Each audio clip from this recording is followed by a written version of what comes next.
Welcome to my YouTube channel. तो हम लोग पिछले क्लास में सीटेट का सेल टॉपिक से हम लोग पढ़ रहे थे, ठीक ना, साइंस वाला। तो आज हम लोग सेल का जो आधा भाग हम लोग क्या क्या देख चुके थे, उसमें हम लोग देखे थे जो कोशिका झिल्ली क्या होता है, कोशिका भित्ति क्या होता है, गल्जी बॉडी क्या होता है, माइटोकॉन्ड्रिया क्या होता है, ये सब भाग को हम लोग देख रहे थे, ठीक ना। तो कोशिका के अंदर और भी जो भाग पाए जाते हैं उसके बारे में आज की क्लास में हम लोग देखेंगे, ठीक ना। तो हम लोग कोशिका झिल्ली, माइटोकॉन्ड्रिया, ठीक ना, ये सब तो हम लोग देख लिए थे। तो आज हम लोग देखेंगे जैसे पांचवा भाग राजधानी, ठीक ना। राजधानी जो होता है इसका क्या कार्य है, ठीक ना, कोशिका के अंदर। तो कोशिका के अंदर जो राजधानी जो पाए जाते हैं उसमें क्या होता है, जल एकत्र करता है, ठीक ना। ये जल संग्रह केंद्र होता है, ठीक ना। वहां पे क्या होता है, जल संग्रह रहता है, ठीक ना। यहाँ जो ये केंद्र है, जैसे हम लोग अपना घर में टंकी बनाते हैं ना, तो उसी प्रकार ये कोशिका के अंदर एक जल संग्रह टैंक है, ठीक ना। इसमें जल जो है संग्रह रहता है। हमारे शरीर देखिए विभिन्न कोशिका से बना हुआ है, तो हमारे शरीर में भी वो हर कोशिका के अंदर ये जल संग्रह केंद्र यानी राजधानी होते हैं, ठीक ना। याद रखिएगा, जल संग्रह कोशिका के अंदर क्या करता है, राजधानी करता है, ठीक। अब देखिए ये हम लोग का हो गया। अब देखिए तारकाय, ये जो सेंट्रोसोम जो होता है इसका खोज भी इम्पोर्टेंट है। इसका खोज किसने किया था, तो ये बॉबरी ने किया था, ठीक। उसके बाद देखिए इसका कार्य, तारकाय का कार्य है कोशिका विभाजन का कार्य। जैसे हमने बताया था जो सबसे ज्यादा जो कोशिका का विभाजन होता है वो लीवर यानी पेट के अंदर होता है, और कहाँ पे नहीं होता है तो आप लोग को बताए थे जो मस्तिष्क का जो हम लोग मस्तिष्क है न्यूरॉन सेल से जो बना है वहां पे क्या होता है, कोशिका का विभाजन नहीं होता है। तो ये बहुत ज्यादा इंपॉर्टेंट है, आप लोग याद रखिएगा। तो सबसे ज्यादा देखिए कोशिका विभाजन होता है कहाँ, लीवर में, और नहीं होता है ब्रेन में, ये इंपॉर्टेंट है, ठीक है।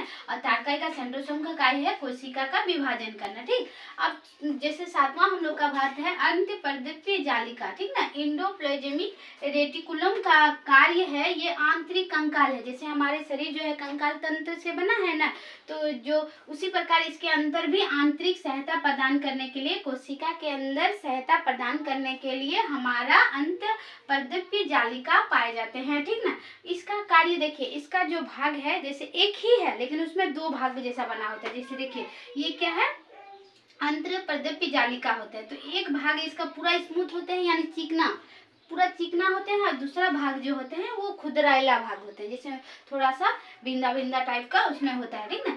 तो जो स्मूथ भाग होते हैं वहाँ बस्सा बनते हैं, ठीक ना, बस्सा निर्मित होते हैं। यहाँ पे क्या स्मूथ भाग, यहाँ जो चिकना भाग होते हैं वहाँ पे क्या होता है, स्मूथ ईयर, मतलब ये पर्दीय जालिका को लिखे हैं, ठीक ना। इसमें वसा का निर्माण होता है। जो खुदरेला भाग जो होता है, रब भाग जो होता है, उसमें क्या बनता है, प्रोटीन। तो याद रखिएगा, जो पूछ सकता है जो अंतःपर्दीय जालिका में स्मूथ भाग में क्या बनता है, तो वसा बनता है, और रब भाग में क्या बनता है, तो प्रोटीन बनता है। और ये स्मूथ जो होता है ये बिंदा बिंदा उसमें क्या होता है, तो वो राइबोसोम, इसको राइबोसोम बोलते हैं, ठीक, क्लियर। अब देखिए राइबोसोम का खोज किसने किया था, तो राइबोसोम का खोज पालाडे ने किया था। ये भी बहुत इंपॉर्टेंट है, ठीक ना। राइबोसोम का खोज पालाडे ने किया था। अब इसका कार्य, राइबोसोम का क्या कार्य है, ठीक ना, तो राइबोसोम का कार्य है प्रोटीन निर्माण करने का, ठीक ना। राइबोसोम का क्या कार्य है, प्रोटीन निर्माण करने। तो प्रोटीन निर्माण करने के कारण राइबोसोम को ही प्रोटीन का फैक्ट्री भी कहा जाता है। ये बहुत इंपॉर्टेंट है, राइबोसोम को प्रोटीन का फैक्ट्री भी कहा जाता है, ठीक। अब देखिए और नौवां भाग है केंद्र। जो केंद्र होते हैं हर एक कोशिका, जैसे हमारा शरीर तो विभिन्न कोशिका से बना है, लेकिन हर एक कोशिका में बीच में क्या होता है, केंद्रक होते हैं, ठीक ना, जिसे हम लोग न्यूक्लियस भी कहते हैं, ठीक ना। इसका खोज रॉबर्ट ब्राउन ने किया था। किसने किया है न्यूक्लियस का खोज, रॉबर्ट ब्राउन ने, ये भी इंपॉर्टेंट है, ठीक ना।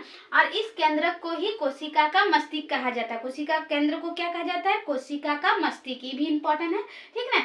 और इसको क्या कहा जाता है, कंट्रोलर भी कहा जाता है, क्योंकि ये सभी भाग को mitochondria, Golgi body, vacuum, centrosome, ribosome सबको क्या करता है, कंट्रोलिंग करता है। मतलब ये काम है, तुम्हारा जो काम है अपना काम को करो, इसको कंट्रोल करने का। जैसे रिमोट जो होता है ना, रिमोट वाला गाड़ी का जो रिमोट से कंट्रोल होता है, उसी प्रकार इसको रिमोट मान के चलते हैं न्यूक्लियस को, ठीक ना।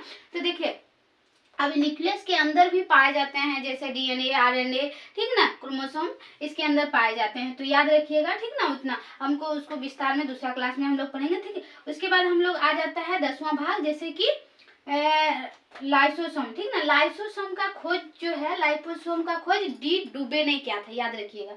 लाइसोसोम का खोज डी डुबे ने किया था।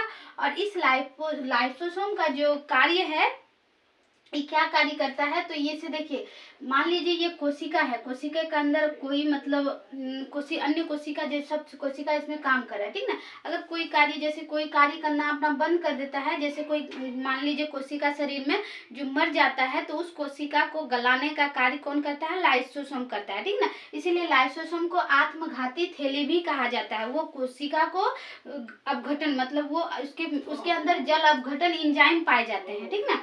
लाइसोसोम के अंदर जल अपघटन एंजाइम भी पाए जाते हैं, ठीक। और इसे कोशिकीय पाचन भी कहा जाता है, क्योंकि ये कोशिका को पचा देता है, ठीक ना। कोई अगर कोशिका मर के, जैसे हमारे शरीर में कहीं पे चोट लग जाता है तो क्या हो जाता है, काला हो जाता है, ठीक ना। तो काला हो जाता है तो वहाँ पे क्या हो जाता है, वहाँ कोशिका मर जाता है। तो इसका काम है उस कोशिका को गलाकर नया कोशिका वहाँ पे उत्पन्न कर देना, ठीक ना। तो फिर धीरे धीरे हम लोग का क्या हो जाता है, ठीक हो जाता है। तो देखिए लाइसोसोम क्या करता है, इसे आत्मघाती, दूसरा नाम याद रखिएगा, आत्मघाती का थैली भी कहा जाता है, कोशिका का एटम बम भी कहा जाता है, इसे जल अपघटक एंजाइम भी कहा जाता है, कोशिकीय पाचन भी कहा जाता है। इतना सारा नाम लाइसोसोम का है, ठीक। तो देखिए यहाँ एक में जितना हम लोग पूरा क्लास को पढ़े, ये पूरा फिगर में हम समझा देते हैं, देखिए, ठीक ना। ये देखिए बाहरी भाग जो है ये कोशिका भित्ति है, जो मोटा टाइप का होता है, ठीक ना। और जो अंदर वाला भाग पतला भाग होता है, इसे कोशिका झिल्ली बोलते हैं, ठीक ना। उसके अंदर क्या होता है, गल्जी बॉडी होता है, ठीक ना, जो परिवहन का कार्य करता है, जो हर जगह पहुंचाने का। माइटोकॉन्ड्रिया का कार्य जो क्या है, ऊर्जा बनाने का कार्य करता है।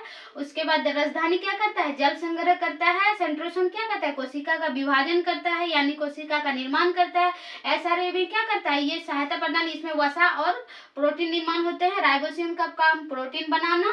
उसके बाद लाइसोसोम का क्या कार्य है, उस लाइसोसोम का कार्य है जो कोई भी कोशिका मर गया है या कोई कोशिका का उसका गठन यानी पाचन करना, उसको पचा देना और उसको सही करना, ठीक ना। तो यहाँ तक हम लोग पूरा क्लास में हम लोग देख लिए, ठीक। यहाँ पे कोई दिक्कत होगा तो आप लोग कमेंट में जरूर बताइएगा। आप लोग को क्लास कैसे लगा आप लोग कमेंट में जरूर बताइएगा, और हमारे चैनल को लाइक कीजिए, सब्सक्राइब कीजिए। Thank you, take care.